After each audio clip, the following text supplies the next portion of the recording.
Taib, banyak orang saudara-saudara kita menuduh kita dengan Wahabi, ya. Maka mungkin mereka tidak tahu siapa Syekh Muhammad bin Abdul Wahab rahimahullahu taala. Apalagi banyak orang-orang Syiah yang menyebarkan isu bahwasanya Wahabi mengkafirkan kaum muslimin, Wahabi ya suka menumpahkan darah kaum muslimin, ya.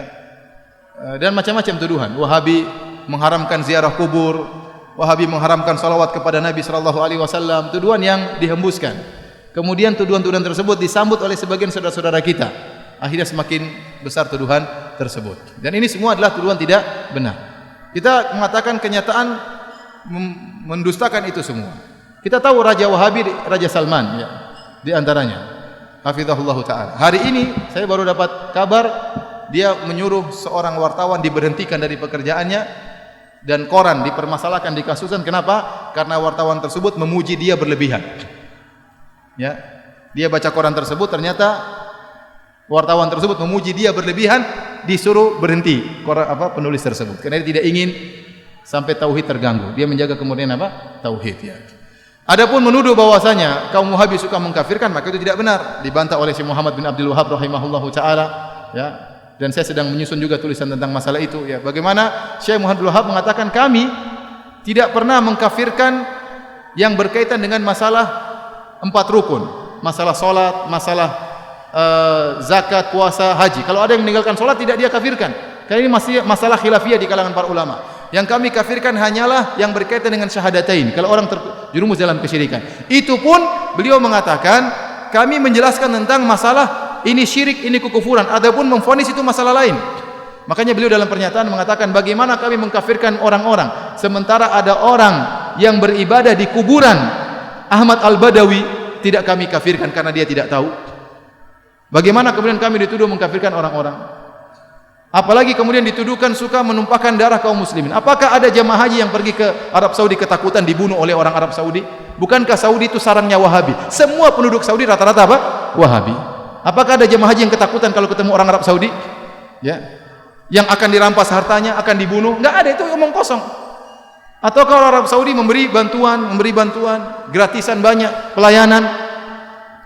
Ya. Bahkan Raja Salman kalau sudah memberikan bantuan, sebelumnya Raja Malik Abdullah, kalau sudah beri bantuan kemana saja? Suriah dibantu luar biasa. Jutaan orang Suriah dibantu di Arab Saudi. Ya. Kemudian bantuan terhadap Palestina. Kumpulin duit langsung entah berapa triliun langsung dikirim ke Palestina. Bantuan. Yang ini jarang diekspos. Di tanah air kita juga banyak bantuan. Ya.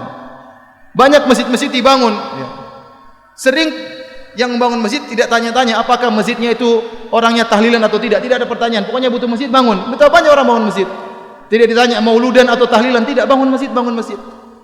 Betapa banyak pondok-pondok dibantu. Ya. Ya. Kemudian juga ya, Suriah, Yaman dibantu. Secara madhab kalau kita bicara akidah ada perbedaan. Ya. Kita tahu Yaman bukan Wahabi, kita tahu Suriah bukan juga Wahabi, Palestina juga bukan Wahabi, tapi dibantu sama raja-raja Wahabi. Kemanusiaan mereka tinggi. Maka maksud saya seorang jangan menuduh yang tidak-tidak.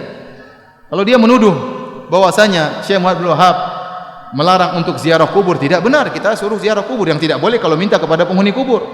Ya. Dilarang bersolawat. Saya bilang kita tiap hari bersolawat. Allahumma salli ala Muhammad sallallahu alaihi wasallam. Berulang-ulang dalam ceramah kita bersolawat. Ya. Yang dilarang mungkin solawat yang mengandung mana-mana kesyirikan. Itu yang dilarang. Adapun kalau solawat yang sunnah silakan. Ya. Oleh karenanya seorang berhati-hati tatkala memberi tuduhan yang tidak-tidak. Ya. Karena termakan dengan provokasi sebagian orang. Kalau dia nuduh Syekh Muhammad bin Wahab dengan tuduhan yang tidak-tidak, ingat dia akan disidang oleh Allah pada hari kiamat.